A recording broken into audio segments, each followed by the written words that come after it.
The frozen pond cracked beneath Olivia Anderson's boots with a sound like a gunshot, and before she could scream, the ice gave way completely, plunging her into water so cold it felt like 1,000 knives stabbing every inch of her body. She had been crossing the pond on her way back from the general store in Eagar, Arizona, her arms full of supplies for the boarding house her aunt ran on the edge of town. It was December of 1882, and an unusual cold snap had gripped the high country of eastern Arizona, freezing over the small pond that normally never iced more than a thin layer. Olivia had thought it would save her 10 minutes to cut across rather than walk the long way around. Now that decision was killing her. The shock of the cold water knocked the air from her lungs. She gasped involuntarily, swallowing a mouthful of frigid water that made her choke and sputter. Her heavy wool coat instantly became waterlogged, dragging her down like an anchor. She thrashed toward the surface, broke through, and grabbed desperately at the edge of the ice, but it crumbled in her hands, breaking away in chunks that offered no purchase. "Help!" she tried to scream, but her voice came out as barely a whisper, her throat constricted by the cold. The boarding house was too far away. The town square was behind a hill. There were a few people on the distant road, but they were moving away, not looking in her direction. She could see them. Tiny figures going about their business, oblivious to her terror. Her fingers were already going numb. She clawed at the ice again, trying to pull herself up, but her arms had no strength. The cold was stealing everything from her, her breath, her movement, her hope. She was going to die here, just 50 yards from safety, and no one even knew. Then she heard the thunder of hoofbeats. Jackson Young had been riding back to his camp in the mountains when he saw the packages scattered on the ice near a dark hole in the pond's surface. He did not hesitate for even a heartbeat. He spurred his horse forward, leaped from the saddle while the animal was still moving, and hit the ice running. The frozen surface groaned beneath his weight, spider web cracks racing outward from his boots, but he kept going. He saw her then, just her head and one arm above the surface, her face blue-white, her eyes wide with terror and resignation. She was barely holding on. "I got you!" he shouted, dropping to his stomach and distributing his weight as he slid the last few feet toward the hole. The ice creaked ominously but held. He reached out and grabbed her wrist with both hands. Her skin was like ice beneath his fingers. Olivia felt strong hands lock around her arm, felt herself being pulled, and some deep survival instinct made her kick weakly against the water. The cowboy was sliding backward on his belly, hauling her with him, his face set in fierce concentration. The ice around the hole broke away in larger chunks, but he did not let go, did not stop pulling. With a surge of effort that made him grunt aloud, Jackson dragged her up onto the ice. Water poured from her clothes, instantly beginning to freeze. He got his arms under her and stood, and the ice beneath them gave an alarming crack. He ran, carrying her, his boots pounding against the frozen surface, more cracks racing out from each footfall. Behind them, a whole section of the pond's ice gave way with a massive splash, but by then they were on solid ground. He did not stop running until they were 20 yards from the water's edge. Then he set her down on the frozen grass and immediately started stripping off his heavy sheepskin coat. Olivia was shaking so violently she could not speak, could barely see. Her teeth chattered so hard she thought they might shatter. "Got to get you out of these wet clothes," Jackson said, his voice urgent but steady. "You will die if we do not get you warm." He wrapped his coat around her shoulders and looked around frantically. The boarding house was too far. His camp was miles away. But there was a small barn about 100 yards distant, used by travelers sometimes, and he could see a thin line of smoke rising from what had to be a small shelter stove inside. He picked her up again, coat and all, and ran toward the barn. His horse followed, trained to come at a whistle. Olivia was barely conscious now, her shaking starting to slow, which Jackson knew was a bad sign. He kicked open the barn door and found it empty except for some hay bales, and thank God a small pot-bellied stove with a weak fire burning inside. He set her down near the stove and began working on the buttons of her coat with fingers that were also starting to go numb from the icy water. "Stay with me," he said firmly. "You hear me? Stay awake." The coat was impossible, the wool swollen and the buttons frozen. He pulled his knife and cut the coat open, then did the same with her dress, not caring about modesty, knowing that modesty would not matter if she was dead. Olivia tried to protest, tried to push his hands away, but she had no strength. She was so cold she could not feel her own body. The shaking had almost stopped, and she felt strangely sleepy. "No," Jackson said sharply, seeing her eyes start to close. "You do not get to sleep. Look at me." He had her down to her undergarments, which were also soaking wet. He stripped those off too, then wrapped her in his coat and began piling hay around her, building a nest of insulation. He fed more wood into the stove from a small stack beside it until the fire roared. Then he did the only thing he could think of. He stripped off his own wet shirt and boots and climbed into the hay nest with her, wrapping his body around hers, sharing his warmth. She was so cold against him that it was painful, but he held her tight, rubbing her arms and back, trying to get her blood moving again. "Come on," he muttered. "Come on, breathe, stay with me." Slowly, painfully slowly, he felt her body start to warm. The violent shaking returned, which was good, which meant her body was trying to heat itself. He held her through it, murmuring encouragement, keeping her wrapped tight against him. Minutes passed, then an hour. The stove turned the small barn into an oven, but Jackson kept the fire stoked high. Finally, Olivia's eyes opened, and they were clear. She looked up at the stranger holding her and managed to whisper "Thank you." "Save your strength," Jackson said, but he smiled, relief flooding through him. "You're going to be all right." "You jumped in," she said, her voice still weak. "I saw people on the road. They did not come, but you did." "Could not just leave you there," Jackson said simply. "What is your name?" "Olivia Anderson. I live at the boarding house with my aunt, the one on Willow Road." "Jackson Young. I have a camp up in the mountains, just came down for supplies." He paused. "You are lucky I did." "Lucky," she repeated, and a ghost of a smile touched her blue lips. "I do not feel lucky. I feel stupid. I thought the ice would hold." "Ice is treacherous," Jackson said. "Even when it looks solid, you cannot trust it." He kept rubbing her arms, her back, keeping the blood flowing. "Can you feel your fingers and toes?" She concentrated. "Yes? They hurt?" "Good. Pain is good means there is no frostbite." He looked at her seriously. "You came very close to dying, Olivia Anderson." "I know," she whispered, and her eyes filled with tears. "I was so scared. The water was so cold, and I could not pull myself out, and everyone just walked away."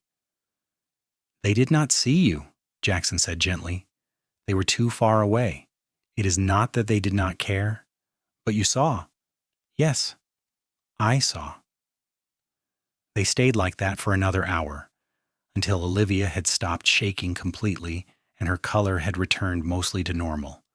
Her lips were still pale, but no longer blue.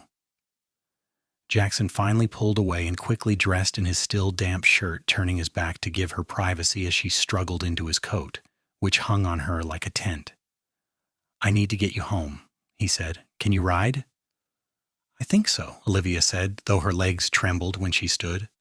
Jackson steadied her with a hand on her elbow. He led her outside to where his horse waited patiently.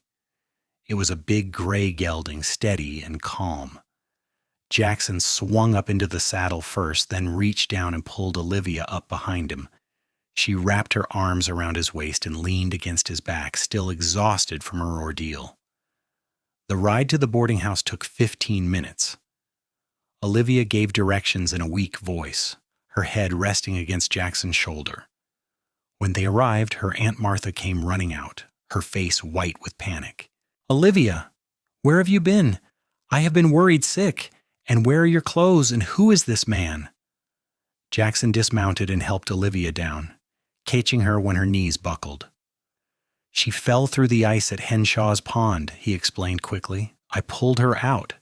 Had to get her out of the wet clothes or she would have died from the cold. She needs to get inside and warm and probably should see a doctor. Martha Anderson was a practical woman who had lived in Arizona Territory for 30 years. She took in the situation immediately, wrapped an arm around her niece, and nodded briskly to Jackson. Thank you, young man. Thank you for saving her life. Please come inside. You must be frozen as well. I am fine, madam, Jackson said, though in truth he was shivering in his damp clothes. Just make sure she gets warm and stays warm. Nonsense, Martha said firmly. You are coming inside right now and I will hear no argument. You saved my niece's life. The least I can do is offer you hot coffee and a warm fire. She was already steering Olivia toward the door. Come along, both of you. Jackson hesitated, then followed. He tied his horse to the porch rail and went inside. The boarding house was warm and clean, with a large fireplace roaring in the main room. Martha settled Olivia in a chair by the fire and draped several blankets around her, then turned to Jackson. Sit, she ordered, pointing to another chair. I will get you coffee and something dry to wear. You are about the same size as my late husband. His clothes are packed away, but they will fit you better than what you have on now. Before Jackson could protest, she was gone, bustling away with the efficiency of a general commanding troops. Olivia looked at Jackson from her nest of blankets and smiled weakly. You might as well give in, she said. Aunt Martha always gets her way. Jackson sat down, suddenly aware of how tired he was. The adrenaline was wearing off, leaving him shaky and cold. Your aunt seems like a formidable woman. She is, Olivia agreed. She came out here with her husband in 1853, crossed the plains in a wagon train, fought off Apache raids, survived drought and disease.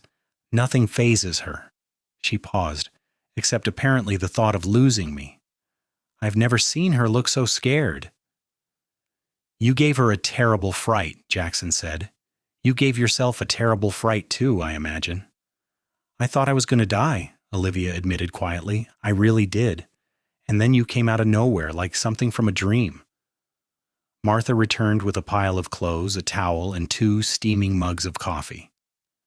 Change in the room there, she told Jackson, pointing to a door off the main room. And when you are done, we are going to have a proper talk about what happened. Jackson changed quickly, grateful for the dry clothes, even though they felt strange, like wearing a dead man's skin. But they were warm, and they fit reasonably well, and that was all that mattered. When he emerged, Martha had Olivia drinking broth and had laid out bread, cheese, and cold roast beef on the table. Sit and eat, Martha commanded. Both of you, you need food. They ate in silence for a few minutes, then Martha leaned forward, her sharp eyes on Jackson. Tell me everything, she said, from the beginning. Jackson recounted the story, keeping his voice level and factual. Olivia filled in her part, her voice growing stronger as she spoke. Martha listened without interrupting, her face growing grimmer with each detail. And no one else stopped? She asked when they had finished. No one else helped? They did not see, Olivia said quickly. They were too far away, Aunt Martha. It is not their fault. But Martha's mouth was set in a hard line. Perhaps, perhaps not. This town has grown too fast, too many strangers passing through, too many people who do not look out for their neighbors anymore. She turned to Jackson. But you stopped. You did not hesitate, even though she was a stranger to you. That speaks well of your character, Mr. Young. Just Jackson is fine, madam, he said, and anyone would have done the same. I'm not sure that is true, Martha said quietly, but regardless, you saved my niece's life, and I am forever in your debt. You will stay here tonight at least, I insist. You need rest and warmth as much as Olivia does. Jackson started to protest, but Martha held up a hand. I run a boarding house. Mr. Young, I have rooms aplenty. It would be my honor to have you stay, and truthfully, I would feel better if Olivia had someone nearby who knows what to watch for in case there are complications from her time in that freezing water. That argument won him over. All right, Jackson agreed. Thank you, I will stay tonight. Martha smiled, satisfied. Good now, Olivia, you need to go to bed. You have been through a terrible ordeal. Jackson, you should rest as well. I will wake you both for supper. Olivia stood, still wrapped in blankets, and walked over to Jackson. She looked up at him with serious eyes. Thank you, she said again. I know I already said it, but it does not feel like enough. You risked your life for me. The ice could have broken under you. You could have fallen in too. But I did not, Jackson said gently. And you are safe. That is what matters. On impulse, Olivia reached up and kissed his cheek. Thank you, she whispered once more, and then she was gone, disappearing into one of the back rooms with Martha fussing behind her.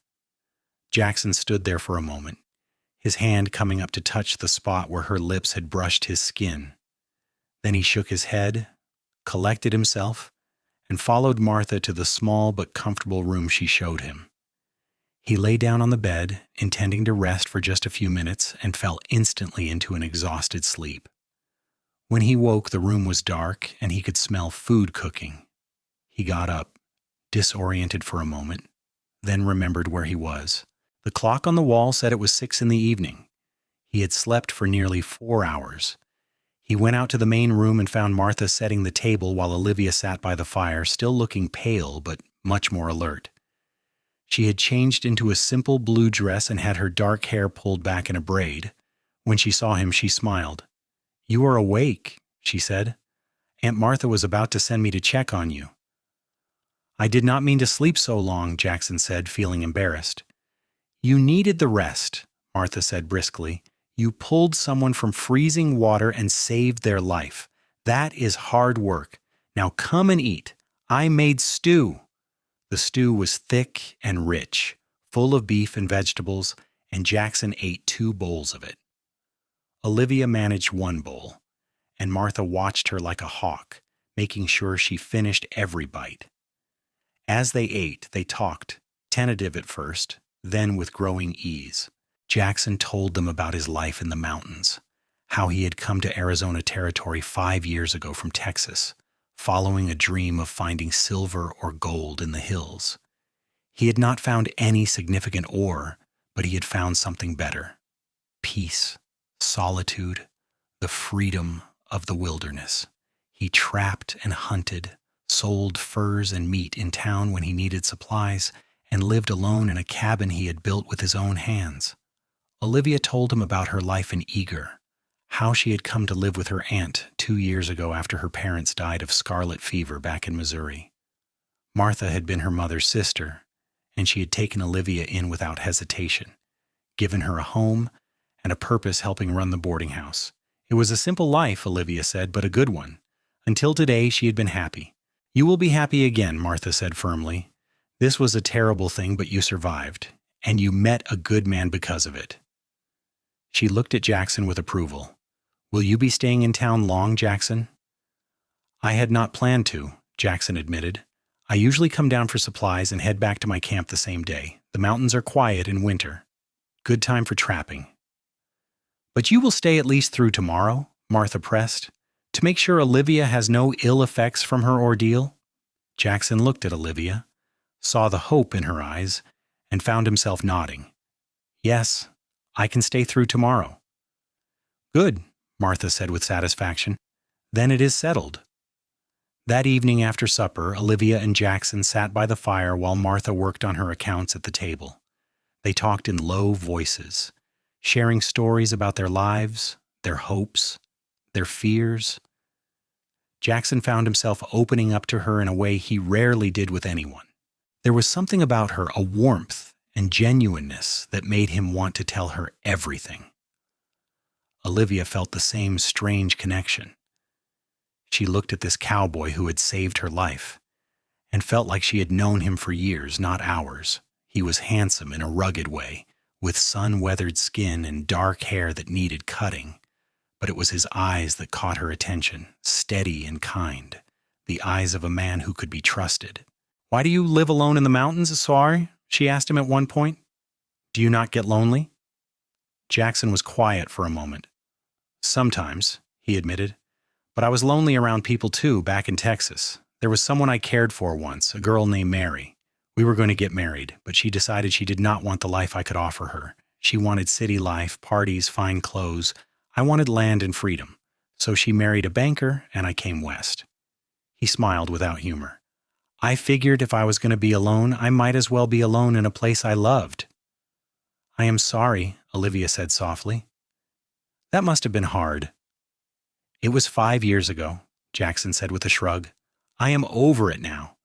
And truth be told, I think we would have made each other miserable. We wanted different things. He looked at her curiously. What about you? No young man courting you? Olivia shook her head. There was someone, back in Missouri, a neighbor boy named Thomas. We grew up together, and everyone assumed we would marry someday. But after my parents died, he changed. He wanted to marry me right away before I left for Arizona. He said I should stay with him, that my aunt could manage on her own. Her voice tightened. He did not understand that I needed to be with family, that I needed to grieve. When I told him I was leaving, he got angry, said I was choosing my aunt over him. I realized then that he did not really love me. He just wanted a wife, and I happened to be convenient. So you came to Arizona? Jackson said. So I came to Arizona, Olivia agreed, and I have been here ever since, helping Aunt Martha, building a new life. It has been good. She looked at him seriously. Or it was until I nearly died today. But you did not die, Jackson reminded her gently. You are here, safe and warm. Because of you, Olivia said. She reached out and took his hand, a bold gesture that made her heart race. I know we just met, Jackson, but I feel like I owe you everything. You gave me my life back. Jackson looked down at their joined hands, then up at her face. You do not owe me anything, Olivia. I did what anyone should have done. But you were the only one who did it, Olivia insisted, that matters. They sat there for a long moment, hands clasped, looking at each other in the firelight.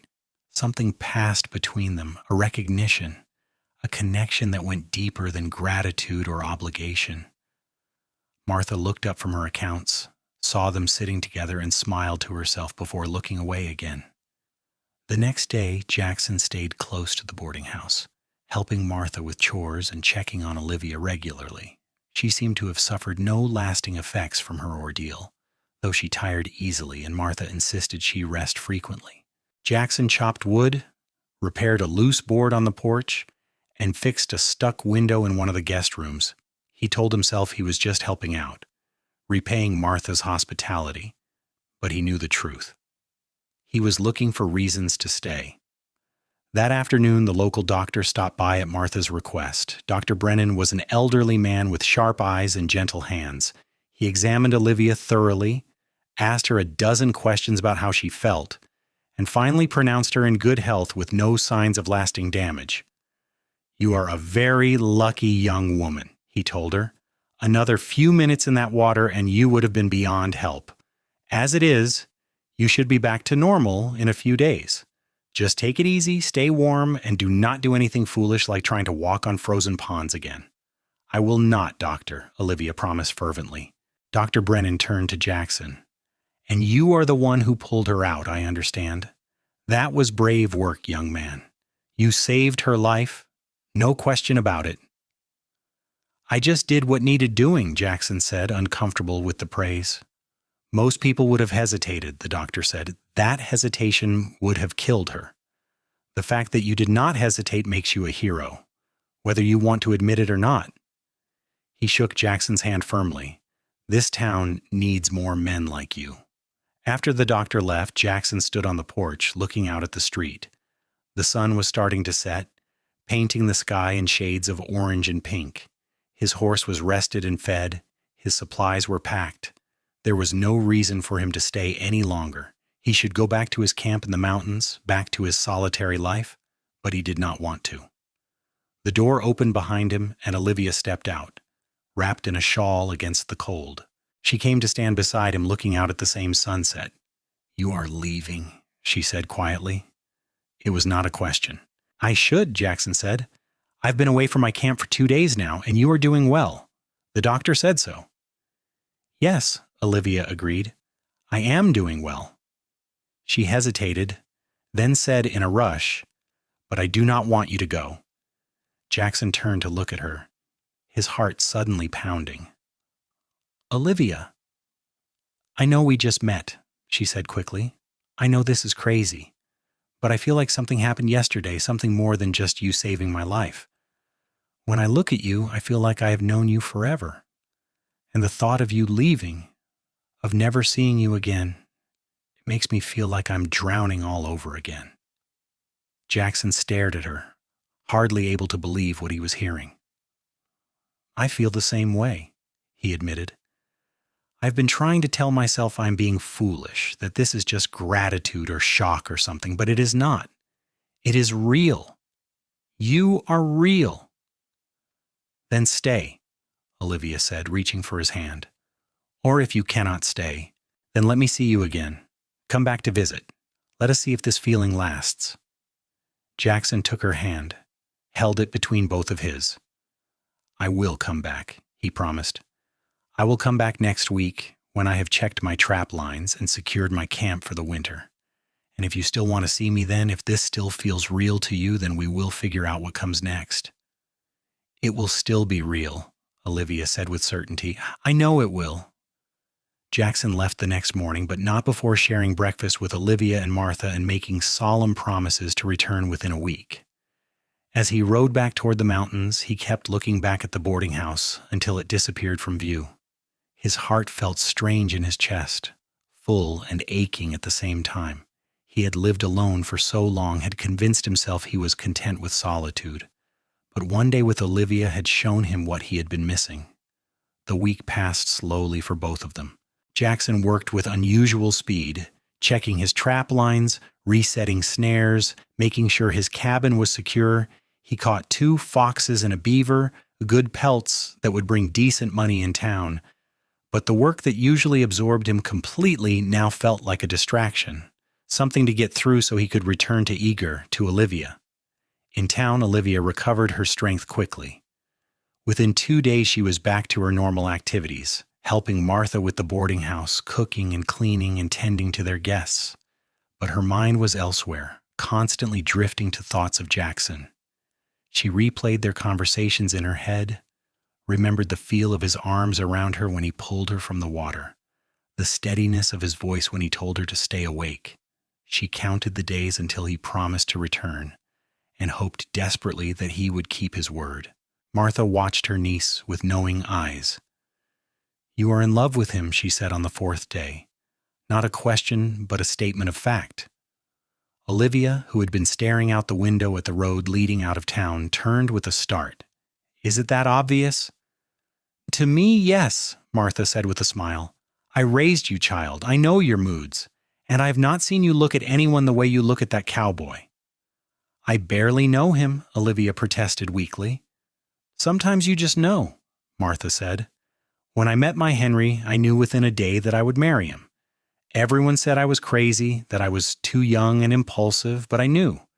And we had 30 good years together before the fever took him. Her eyes softened with memory. Jackson Young is a good man, Olivia. I could see that right away. He has honest eyes. And he loves you too, whether he has admitted it to himself yet or not. You think so? Olivia asked hopefully. I know so, Martha said firmly. A man does not look at a woman the way he looked at you unless he is halfway to falling in love. The question is, what are you going to do about it? I am going to wait for him to come back, Olivia said, and then I am going to tell him how I feel. Life is too short to be cautious. I learned that when I fell through the ice. One moment you're walking along thinking about dinner, the next moment you are dying. I do not want to waste whatever time I have being afraid to take chances. Good girl, Martha said with approval. That is exactly right. On the 7th day, Jackson came back. Olivia saw him riding down the street in the late afternoon and ran out to meet him before he had even dismounted. He caught her as she threw herself at him, laughing, holding her tight. You came back, she said, her face buried in his shoulder. Of course I came back, Jackson said, pulling back to look at her. Did you think I would not? I hoped you would, Olivia admitted. But I was not sure. I thought maybe you would change your mind, decide this was all foolishness. Not foolish, Jackson said seriously. I thought about you every day I was gone. I could not stop thinking about you, about this. He reached up and touched her face gently. About us. There is an us? Olivia asked, her heart soaring. If you want there to be, Jackson said, I know it is fast. I know people will say we are crazy. But I think I'm falling in love with you, Olivia Anderson. And if you feel even a fraction of what I feel, then yes, there is definitely an us. Olivia laughed, a sound of pure joy. I feel it too. I feel all of it. I am falling in love with you too, Jackson Young. He kissed her then right there in the street with half the town watching, and Olivia kissed him back with all the passion and certainty in her heart. When they finally broke apart, they were both breathless and grinning like fools. Martha appeared on the porch, arms crossed but smiling. Well, do not just stand there making a spectacle, she called. Come inside and have some supper. You two have a lot to talk about. Over the next several weeks, Jackson and Olivia navigated the strange new territory of courtship. He came to town twice a week, sometimes more, making the long ride from his mountain camp to spend time with her. They went on walks together, chaperoned by Martha or one of her friends. They sat by the fire in the boarding house parlor and talked for hours about everything and nothing. They learned each other's habits and quirks, their likes and dislikes, their dreams and fears. Jackson learned that Olivia loved to read, that she had devoured every book in the boarding house and desperately wanted more. He started bringing her books from other towns bought or traded for, and her face would light up each time he presented her with a new one. She learned that he was shy around people despite his courage, that he preferred the company of animals and trees to most humans, but that he would do anything for someone he cared about.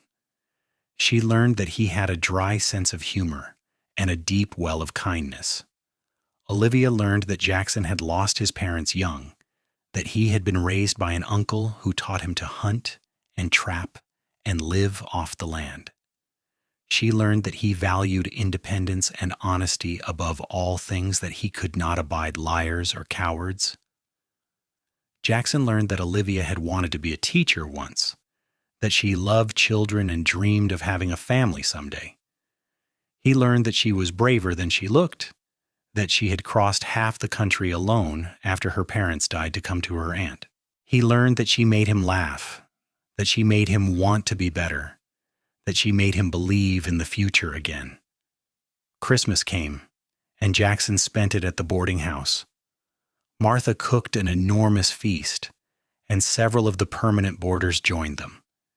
It was loud and chaotic and warm, everything Jackson's solitary Christmases in the mountains were not. As he sat at the table with Olivia beside him, her hand in his beneath the tablecloth, he felt something shift inside him. This was what he wanted. Not just Olivia, but this, a home, a family, people who cared. On Christmas night, after the other guests had retired, Jackson and Olivia sat by the fire while Martha discreetly busied herself in the kitchen. Snow was falling outside, soft and steady, covering the town in white. I have been thinking, Jackson said carefully, about the future, about us. Olivia turned to look at him, her heart suddenly racing. What about us? I want to marry you, Jackson said bluntly. I know it is soon. We have only known each other for a few weeks. But I am 30 years old, Olivia, and I have never been more certain of anything in my life. I love you. I want to build a life with you, if you will have me.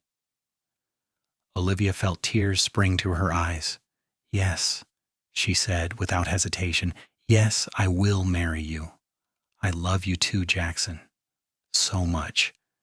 He pulled a small box from his pocket, opened it to reveal a simple silver ring with a tiny blue stone. It is not much, he said apologetically, but it was my mother's. My uncle gave it to me before he died, told me to give it to a woman worthy of it. I think you are that woman. Olivia held out her hand trembling, and Jackson slipped the ring onto her finger. It fit perfectly. She looked at it, then at him, then threw her arms around his neck and kissed him fiercely. Martha came out of the kitchen at that moment, took one look at them, and smiled. "I suppose I am going to need to start planning a wedding," she said dryly. "Yes, madam," Jackson said, grinning. "If that is all right with you." "More than all right," Martha said, coming over to hug them both. "I could not be happier. Welcome to the family, Jackson Young." They were married in February of 1883, in a small ceremony at the church in Eagar with half the town in attendance. Olivia wore a dress that Martha had made for her, simple white cotton with lace at the collar and cuffs. Jackson wore a new suit, bought special for the occasion, though he looked uncomfortable in it. When the preacher pronounced them husband and wife, Jackson kissed his bride with such tenderness that several of the women in the congregation cried. The question of where they would live had been a source of much discussion. Jackson loved his mountain cabin, but it was too small and too remote for Olivia, especially since Martha needed her help with the boarding house. Olivia loved Eagar and her aunt, but she knew Jackson needed more space than the town could offer. In the end, they compromised. Jackson would build a house on the outskirts of town, close enough for Olivia to help Martha, but far enough to give them privacy and land for Jackson to work. It would take time to build, so for the first months of their marriage, they lived in a room at the boarding house. Those first months were an adjustment for both of them. Jackson was used to solitude and silence. Suddenly, he was surrounded by people constantly, boarders coming and going, Martha issuing gentle orders, the constant bustle of the boarding house. Olivia was used to routine and structure. Suddenly she was married to a man who sometimes disappeared for days to check his trap lines, who preferred to eat in silence, who was awkward with affection. But they learned.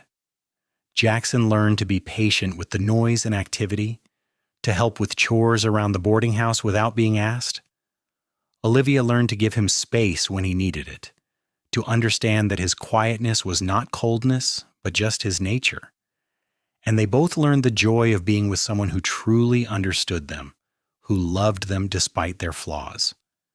In March, Jackson started building their house. He chose a spot on a gentle rise about a mile outside of town, with a view of the mountains in one direction and the town in the other.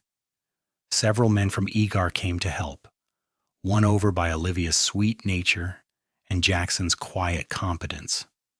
By May, the frame was up. By July, the roof was on. By September, the house was finished, a sturdy 2-story structure with a wide porch and windows that let in plenty of light. Olivia cried when she saw it completed. "It is perfect," she whispered, walking from room to room. "It is more than I ever dreamed of." "It is ours," Jackson said, wrapping his arms around her from behind. "Our home, to fill with whatever life we want." They moved in on a bright September morning, with Martha supervising the transfer of Olivia's belongings and several boarders helping Jackson move furniture. By evening, they were settled, alone in their house for the first time. They stood on the porch as the sun set, Jackson's arms around Olivia, both of them exhausted and happy. "Are you glad you married me?" Jackson asked, half teasing, half serious. Olivia turned in his arms to look at him. "I am glad for every single moment that led me to you," she said seriously, "even falling through the ice, especially falling through the ice because that is how we met. I would go through it all again if it meant ending up here with you." "You do not have to go through it again," Jackson said, kissing her forehead. "I promise to keep you safe and warm for the rest of our lives. And I promise to love you for the rest of mine," Olivia replied.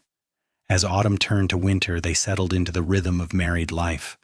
Jackson trapped and hunted, bringing in furs and meat to sell. Olivia kept the house, tended a large garden, and still helped Martha at the boarding house several days a week. Money was tight sometimes, but they had enough. And more importantly, they had each other. In December, almost exactly a year after they met, Olivia discovered she was pregnant. She told Jackson on Christmas Eve, shyly, nervously, unsure how he would react. His face went through a series of expressions: shock, fear, wonder, and finally pure joy. He picked her up and spun her around, laughing, then set her down carefully as if she were made of glass. "We are going to have a baby," he said, wonder in his voice. A child, our child. Are you happy? Olivia asked, needing to hear it. Happy does not begin to cover it, Jackson said, cupping her face in his hands. You have given me everything, Olivia, a home, a purpose, and now a family. I never thought I would have any of this. I thought I would grow old alone in the mountains, but you changed everything. Their son was born in August of 1884, a healthy boy with his father's dark hair and his mother's bright eyes. They named him James, and Jackson held him with such careful reverence that Olivia cried watching them. Jackson was a devoted father, patient and gentle, teaching his son to walk and talk, telling him stories, showing him the world. Martha was a doting grandmother in all but name, spending hours at their house, spoiling James with toys and treats. The boarding house continued to thrive, but Martha started talking about retiring, turning the business over to someone else. She was getting older, she said, and wanted to spend time with her family while she could. 2 years later, Olivia gave birth to a daughter they named Rose, a tiny, perfect creature with blonde hair and a fierce cry. Jackson adjusted to being outnumbered by women in his household and seemed to revel in it. He built the children toys, took them on walks, taught them about the land and the animals. Olivia watched her stern, quiet husband become soft and playful with his children, and loved him even more for it. Time passed, measured in seasons and harvests, in birthdays and holidays. James grew tall and strong with his father's love of the outdoors and his mother's quick mind. Rose was spirited and fearless, always getting into mischief, always making them laugh. Jackson expanded the house, adding more rooms as the family grew. He also started taking on work as a guide, leading hunting and fishing expeditions for wealthy men from back east who wanted a taste of the wilderness. The money was good and Jackson was good at it. His knowledge of the mountains unmatched. Olivia became known in Eagar as a woman of compassion and sense. She helped sick neighbors, taught children to read, organized community events. The house on the hill became a gathering place for friends and family, always open, always welcoming. When Martha finally did retire from the boarding house in 1890, she moved into a cottage that Jackson built for her on their property, so she could be close to her family. In the winter of 1891, there was another severe cold snap, even worse than the one 9 years earlier. The pond where Olivia had fallen through the ice froze solid, and children from town came to skate on it. Jackson would not let his children go until he had personally tested the ice, walking out onto it with a long pole, checking the thickness, making sure it was safe. Olivia stood on the shore watching him, remembering that terrible day, remembering the fear and the cold and the certainty of death. Jackson came back to her, assured her the ice was safe and thick. "They can skate," he said. "It will hold them." Olivia nodded, but she was shaking slightly. Jackson pulled her close. "You're thinking about it," he said softly, "about the day you fell in." "I think about it sometimes," Olivia admitted, "usually in winter. I remember being so scared, so cold. I remember thinking I was going to die, that no one would save me." "But someone did save you," Jackson reminded her. "I saved you. And you have been safe ever since. You are safe now." "I know," Olivia said, "and I am grateful every day for that. For you. If you had not stopped that day, if you had just ridden past, I would not have any of this. This life, these children, this happiness, it all exists because you chose to help a stranger." "You were never really a stranger," Jackson said thoughtfully. "Even that first moment when I saw you in the water, I felt like I knew you. Like I was meant to be there, meant to save you. Maybe we were always supposed to find each other. And the ice was just how it happened." Olivia smiled up at him. "I like that idea, that we were meant to be." "We were," Jackson said with certainty, "and we are, and we always will be." They stood together on the shore, watching their children laugh and play on the ice that had nearly killed Olivia all those years ago. But she was not afraid anymore. The ice had taken her down into the dark, but Jackson had pulled her back into the light. He had saved her life that day. But more than that, he had given her a life worth living. Over the years, their love only deepened. They had their struggles, certainly. Money was sometimes scarce, especially in hard winters when game was thin. There were illnesses and accidents, moments of fear and worry. Jackson broke his leg badly in 1893 and was laid up for months, restless and frustrated, while Olivia ran the household and tended to him with infinite patience. Olivia had a miscarriage in 1895 that left them both grieving for the child they would never know. James went through a rebellious phase as a teenager, clashing with Jackson over his future, wanting to leave for the city while Jackson wanted him to stay and learn the land. But through all of it, they had each other. On the hard days, when money was tight or children were sick or the future looked uncertain, they would sit together on their porch in the evening and hold hands, drawing strength from each other. Jackson would tell Olivia that everything would be all right, that they would find a way, and she believed him because he had never once let her down. Olivia would remind Jackson of all they had accomplished, all they had built together, and he would remember why he worked so hard. In 1898, when James was 14 and Rose was 12, another child joined their family, though not in the way they expected. A family of settlers passing through Eagar was struck by illness, and despite the doctor's best efforts, both parents died within days of each other. Their son, a boy of 8 named Samuel, was left orphaned with no family willing to take him in. Jackson and Olivia did not hesitate. They took Samuel into their home and their hearts, raised him as their own. He was a quiet, serious child, traumatized by the loss of his parents, but slowly he opened up under their patient care. James and Rose welcomed him as a brother, and gradually Samuel began to smile again, to laugh, to be a child. The years continued to pass. James grew into a fine young man, strong and capable, with his father's skill in the wilderness and his mother's kindness. He surprised everyone, including himself, by deciding to become a teacher, inspired by his mother's love of learning and her stories of the teacher she had once wanted to be. Jackson was disappointed at first, having hoped his son would take over his guiding business, but Olivia reminded him that they had always encouraged their children to follow their hearts. James went to the Territorial University in Tucson, studied hard, and returned to Eagar to teach at the local school. He married a sweet-natured girl named Catherine, and they gave Jackson and Olivia their first grandchild, a boy named Jackson after his grandfather, in 1904. Rose was more like her father than any of them had expected. She loved the outdoors, loved horses and hiking and camping. When she was 16, she announced she wanted to be a doctor, something almost unheard of for a woman. Jackson supported her immediately. Remembering how his mother had once wanted to be a teacher but had been denied the chance, he worked extra jobs, saved every penny to send Rose to medical school in San Francisco. It took her 7 years, but she did it, becoming one of the first female doctors in Arizona Territory. She came back to Eagar in 1908 and set up a practice, providing medical care to a community that desperately needed it. She never married, claiming she was married to her work, but she was happy and fulfilled, and that was all Jackson and Olivia wanted for her. Samuel, the quiet boy they had taken in, grew up to be a gifted carpenter and builder. He took over the construction of new buildings in Eagar using skills Jackson had taught him and developing his own.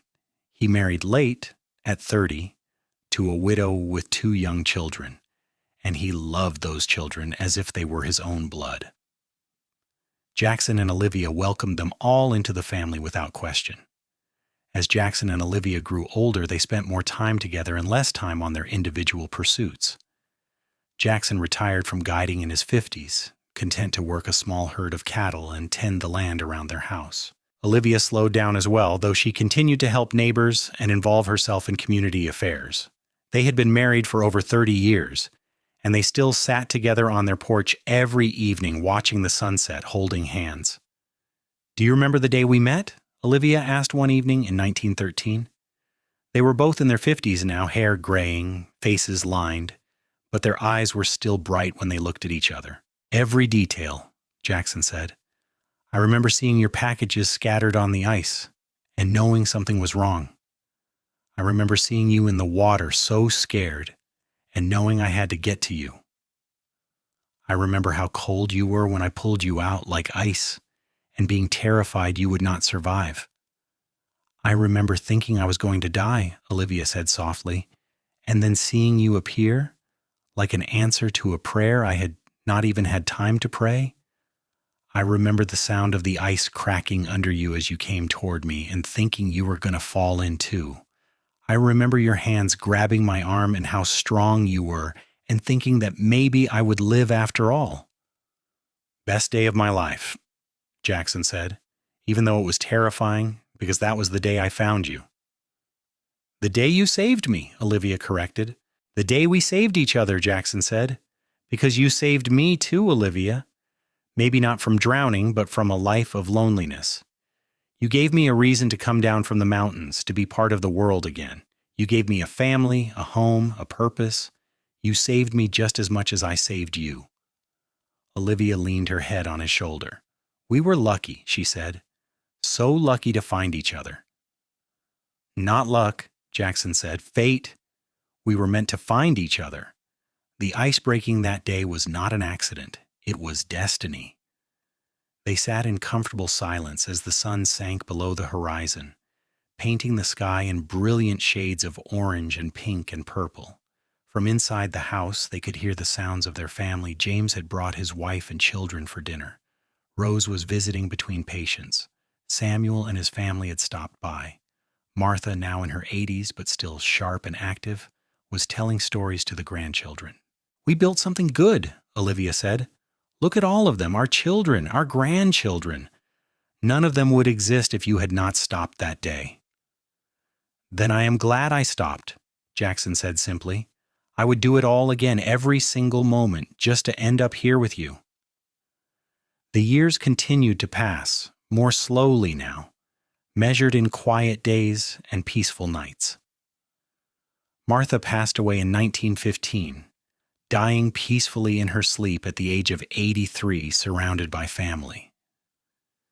She was buried in the Eagar cemetery, and Jackson and Olivia stood at her grave with tears streaming down their faces, mourning the loss of the woman who had brought them together, who had given them her blessing and her love. But life continued, as it always does. More grandchildren came, and then great-grandchildren. The house on the hill became a landmark in Eagar, known as the Young Place, always full of family, always welcoming. Jackson and Olivia became fixtures in the community, respected and loved. The couple who had been together for over 40 years and still held hands wherever they went. In the winter of 1922, there was another hard freeze, and the pond froze over again. Jackson and Olivia walked down to look at it, moving slowly now, both of them in their 70s, both showing the weight of their years. They stood on the shore, looking at the ice, remembering. 40 years ago, Olivia said wonderingly. 40 years since I fell through this ice and nearly died. It seems like another lifetime. It was another lifetime, Jackson said. We were different people then, young and scared and uncertain. Look at us now. Old and gray and certain, Olivia said with a laugh. Is this what you imagine, that day you pulled me out? Did you see all of this in our future? No, Jackson admitted. I did not see past getting you warm and safe, but I'm glad for every moment we have had. Every day with you has been a gift, Olivia. Even the hard days, Olivia teased. Even the hard days, Jackson confirmed, because we faced them together. They turned away from the pond and walked slowly back toward their house, leaning on each other for support. Smoke rose from the chimney, warm and welcoming. Through the windows, they could see lights and movement. Family gathered for Sunday dinner, a tradition that had continued for decades. This is what happiness looks like, Olivia said, pausing to look at their home. Not a perfect life, but a good one. Not an easy path, but one walked together. This is what you gave me when you dove into that icy water. Not just life, but a life full of love. You gave me the same thing, Jackson said, pulling her close. You gave me a reason to live, not just survive. You taught me that being with people, being part of a family, is not a burden but a blessing. You showed me what love really means." They went inside, into the warmth and light and noise of their family. Their children and grandchildren and great-grandchildren gathered around them, hugging them, helping them to their seats at the head of the table. Jackson said grace, thanking God for the food, for the family, for the blessings of a long life well lived. And as they ate and talked and laughed together, Olivia looked at Jackson across the table and smiled. He smiled back, the same steady, kind smile that had reassured her all those years ago when she was dying in frozen water. The smile that had promised her she would be all right, that she was safe, that someone cared. That smile had been the first thing she had truly seen after he pulled her from the ice, and it had been guiding her home ever since. Years later, when Olivia was 80 years old and Jackson was 82, they sat together on their porch on a warm summer evening. Both of them were frail now, moving slowly, but their minds were still sharp, and their love was still strong. Their great-grandson, a boy of 7 named Oliver, was playing in the yard, chasing fireflies in the gathering dusk. "Tell me the story again," Oliver called to them, "about how you met, about the ice." Jackson and Olivia exchanged glances, smiling. They had told this story hundreds of times over the years, to their children and grandchildren and now great-grandchildren. It never got old. It was a cold December day, Jackson began, his voice still strong despite his age, "and your great-grandmother made a foolish decision to walk across a frozen pond." "It was not foolish," Olivia protested, playing her part in their familiar routine. "It looked perfectly safe." "But it was not safe," Jackson continued. "The ice broke and she fell through into water so cold it would have killed her in minutes." "I tried to climb out," Olivia said, "but the ice kept breaking in my hands. I could not get any grip." "And I was riding past," Jackson said, "and I saw her in the water, and I knew I had to help." "No one else stopped," Olivia said softly. "There were people on the road, but they were too far away. They did not see me. But he saw me. So I jumped off my horse and ran across the ice," Jackson said, "and I pulled her out of the water and got her warm again, and that is how we met." "And then you fell in love," Oliver prompted, knowing how the story ended. "And then we fell in love," Olivia confirmed. "It took a little time, but not much. Sometimes when something is right, you just know." "And you lived happily ever after," Oliver said with satisfaction. "We did," Jackson agreed. "We really did." Oliver ran off to catch more fireflies, and Jackson and Olivia sat in silence, holding hands, watching the sky darken and the stars come out. They had lived a long life together, longer than either of them had ever expected. They had seen Arizona Territory become a state. They had lived through wars and economic depressions and droughts and floods. They had buried friends and parents and siblings, but through it all they had each other.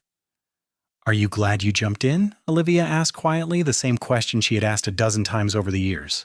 "Every single day," Jackson answered, the same answer he always gave. "Every single day I am grateful I was there, that I saw you, that I had the chance to save you, because saving you gave me the best life I could have imagined." "I am grateful too," Olivia said. "Grateful you were brave enough to risk the ice, grateful you did not hesitate, grateful for every day we have had together since then." They sat there until the stars filled the sky, until Oliver's mother called him inside for bed, until the night grew cool and they had to go in themselves.